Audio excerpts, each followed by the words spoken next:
De 34-jarige vertocht uit Zwolle die het aangehouden is voor de Meremer moordzaak had bekend. Op 10 juli werd een 40-jarige inwoner van het dorp Deersketten bij het zwembad. Nevens de vertochte handelde hij in opdracht van de vriendinnen van het slachtoffer. Zij is intussen ook aangehouden, tegemoet met haar 23-jarige broer uit Twiesel. Het Woudergemaal moet van nog eens 4,8 miljoen euro opknapt worden, oors rekt het de status van vrouw het erfgoed kwijt. De keerdoorn dreig je verlend te gaan en enkel hebben die geen functie meer, ze moeten behouden blijven vanwege het monumentale karakter van het stoomgemaal. Dassens waar in Zuid-Eerst-Friesland hield dit vaker van skeer bij boeren. Zij fretten de best een pad van de mais op of vertraap je het gewaaks. Boerenorganisatie LTO wil dat het tal dassen verombracht wordt en dat de skeer beter vergoeden wordt. Trainer Alfons Arts verliet Cambuur aan het einde van dit seizoen.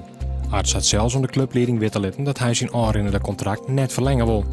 Arts kwam in 2007 bij Cambuur als assistent van Jurie Koolhof en is toen 2010 haatcoach. Joen en vannacht opklarings, maar ook sneeuwbuien bij 1 of 2 graden vorst. Morgen meer droog, maar kans op zinnen. Het wordt dan 2 graden bovenop.